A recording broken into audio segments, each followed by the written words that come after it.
राम राम बहनों, थाने में सावन के महीना में सोम प्रदोष व्रत की कथा सुनाऊं थे। प्रेम सुनियो और याद करियो और सीखियो हर और बोलियो हर हर महादेव। बहनों मैं शुरू करूं, थाने कथा जरूर सुनियो। नमः शिवाय नमः शिवाय ओ जरूर बोलियो थे हर हर महादेव। 13 या 14 में आवे बहनों तो व्रत आप कर लिया। सूर्य 3 घड़ी रेवे जन व्रत खुले जागे। शाम के टाइम में सुबह जावे, बेल पत्थर पत्ता सब कुछ सामग्री ले जे आपकी। दिन की बेगी उठ गई और पूजा करिए, सूर्य ने अर्घ दे दिए और शिवलिंग पर पूजा करिए। शिव महाराज पार्वती सारो परिवार वानी भट्टा जानो चाहिए। सारा विष्णु भगवान गए कर गया आओ तो शिवलिंग दोगे पूजा कर गया। आगे शाम ने जाओ तो भोजन बना के ले जाओ और शाम ने भट्टा चढ़ाइयो भोजन और पूजा करियो। प्रदोष व्रत शाम ने अपने दिन छिपे बाद में कोई आधा घंटा बाद में प्रदोष टेम है भी टेम में शिव पार्वती दोनों इकट्ठा हुए। बांगो शादी जब भी उस 20 दिन बांगी शादी हुई तो इकट्ठा हुआ तो बे मिले अपन तो 20 दिन आप जावा तो अपने सुहा नाल ले जो वस्त्र बन बांध गया वो भाई दोनों गो गंठ जोड़ो कर गया वो तिलक वस्त्र श्रृंगार ले जो वो भी चढ़ाओ पार्वती माता करके श्रृंगार फिर आओ और फिर आप अभी तिलक कर गए फिर घरे आगे फिर कोई व्रत खोलो जो को अपन जल जो चढ़ावा तो वो लिया गए और आपके घर में छिड़क के छांटा दो तो बहुत ही अपने घर में फायदो हुए पुण्य हुए। तो अब थाने मैं प्रदोष व्रत की थाने मैं कथा सुनाऊँ। रंगीन कपड़ा पहरो फिर कोई पूजा करो सारो श्रृंगार करके फिर करना चाहिए। तो पहले एक पुत्रवती ब्राह्मणी थी, उसके 2 पुत्र थे। वह ब्राह्मणी बहुत निर्धन थी। देवयुग से उसे एक दिन महर्षि चांडल्य के दर्शन हुए। महर्षि के मुख से प्रदोष व्रत से शिव पूजन की महिमा सुनकर उस ब्राह्मणी ने ऋषि से पूजन विधि पूछी। उसके श्रद्धा और आग्रह से ऋषि ने उस ब्राह्मणी की शिव पूजन का उपयुक्त विधान बतलाया और उस ब्राह्मणी ने कहा तुम अपने दोनों पुत्रों से शिव की पूजा कराओ। इस व्रत के प्रभाव से तुम्हें 1 वर्ष बाद पूर्ण सिद्धि प्राप्ति होगी। उस ब्राह्मणी ने महर्षि चांडल्य के वचन सुनकर अपने बालकों को सहित नमस्तक होकर मुनि के चरणों में प्रणाम किया और बोली, हे ब्राह्मण, आज मैं आपके दर्शन से धन्य हो गई हूँ।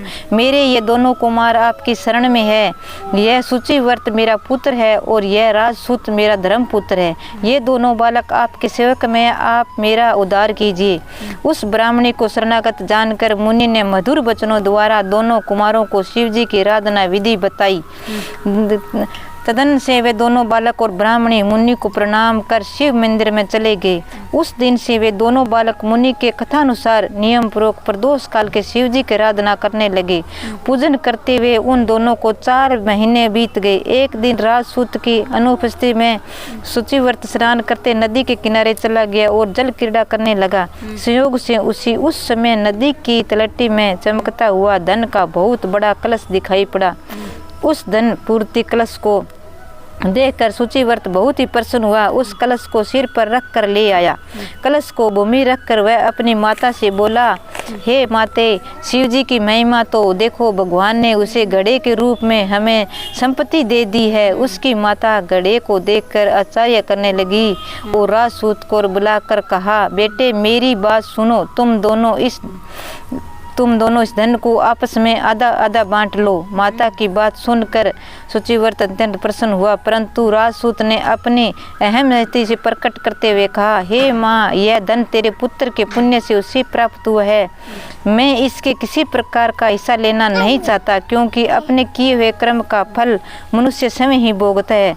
इस प्रकार शिव पूजन करते हुए एक ही घर में उन्हें 1 वर्ष व्यतीत हो गया। एक दिन राजकुमार ब्राह्मण के पुत्र के साथ बसंत ऋतु में वन विहार करने के लिए गया। वे दोनों जब साथ साथ वन में बहुत दूर निकल गए तो उन्हें वहां से सैकड़ों गंधर्व कन्याएं खेलती हुई दिखाई पड़ी। ब्राह्मण कुमार उन गंधर्व कन्याओं को क्रीड़ा रात देखकर राजकुमार से बोला, यहाँ पर कन्याएं विहार कर रही है, इसलिए हम लोगों को अब और आगे नहीं जाना चाहिए, क्योंकि वे गंधर्व कन्याएं शीघ्र ही मनुष्यों के मन में मोहित कर लेती है। इसलिए मैं तो इन कन्याओं को दूर ही रहूँगा। परंतु राजकुमार उसकी बात अनसुनी कर कन्याओं का विवाह स्थल में निर्भीक भाव से अकेला ही चला गया। उन सभी गंधर्व कन्याओं को प्रधान सुंदरी उस राजकुमार को देखकर मन में विचार करने लगी कि कामदेव के समान सुंदर रूप वाला यह राजकुमार कौन है। उस राजकुमार के साथ बातचीत करने के उद्देश्य से उस सुंदरी की अपनी सखियों से कहा, सखियों, तुम लोग निकट के वन में जाकर शोक चंपक मोल श्री आदि से ताजे फूल तोड़ कर लाओ, तब तक मैं तुम्हारी प्रतीक्षा में ही यहीं रहूंगी। उस गंधर्व कुमारी की बात सुनते ही सब सखियां वहां से चली गई। सखियों को जानने के बाद वह गंधर्व कन्या उस राजकुमार को शीतल दृष्टि से देखने लगी। उन दोनों में संपर्क प्रेम संचार होने लगा। गंधर्व कन्या ने राजकुमार को बैठने के लिए आसन दिया। प्रेम लाभ से कारण राजकुमार को सहवास के लिए वह सुंदरी व्याकुल हो उठी और राजकुमार को प्रसन्न करने लगी। हे कमल के समान नेत्रों वाले, आप किस देश के रहने वाले हैं? आपका यहाँ आना क्यों हुआ? गंधर्व कन्या की बात सुनकर राजकुमार ने उत्तर दिया, मैं विदव्रराज का पुत्र हूँ। मेरे माता पिता स्वर्गवासी हो चुके हैं। शत्रुओं से मुझसे मेरा राज्य हरण लिया है। राजकुमार ने अपना परिचय देकर उन गंधर्व कन्या से पूछा, आप कौन हैं, किसकी पुत्री है और किस वन में किस उद्देश्य से आई है? आप मुझे आपका क्या कहना चाहती है? राजकुमार की बात सुनकर गंधर्व कन्या ने कहा, मैं विद्रविक नामक गंधर्व की पुत्री असुमति हूँ। मैं आपको देखकर आपसे बातचीत करने के लिए यहाँ सखियों के साथ छोड़कर रह गई हूँ। मैं गान विद्या में निपुण हूँ। मेरे गाने का सभी देवगान्य के रिझ जाती है। मैं चाहती हूँ कि आप मेरा भी प्रेम संवर्ध बना रहे। इतनी बात कहकर उस गंधर्व कन्या ने अपने गले का बहुमूल्य मुक्ता हार राजकुमार के गले में डाल दिया और हार उन दोनों के प्रेम को प्रतीक बन गया।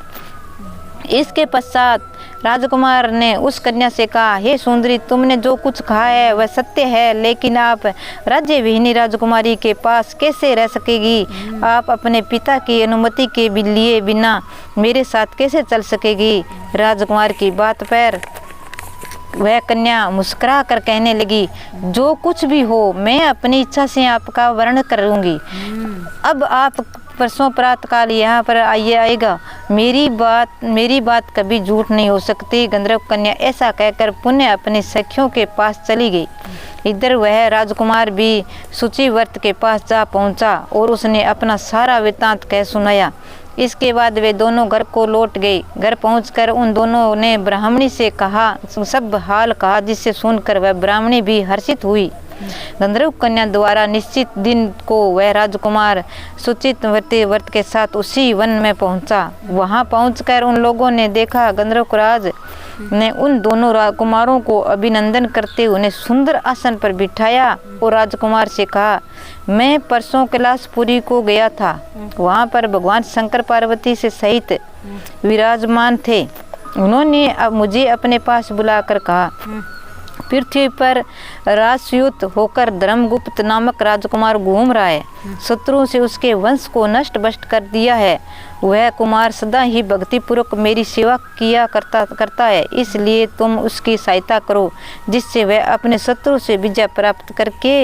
इसलिए मैं भगवान शिवजी की आज्ञा से अपनी पुत्री असुमति को आपको सौंपता हूँ। मैं शत्रुओं के हाथ में गए हुए आपके राज्य को वापस दिला दूंगा। आप इस कन्या के साथ 10,000 वर्षों तक सुख भोग कर शिवलोक को चले जाएंगे।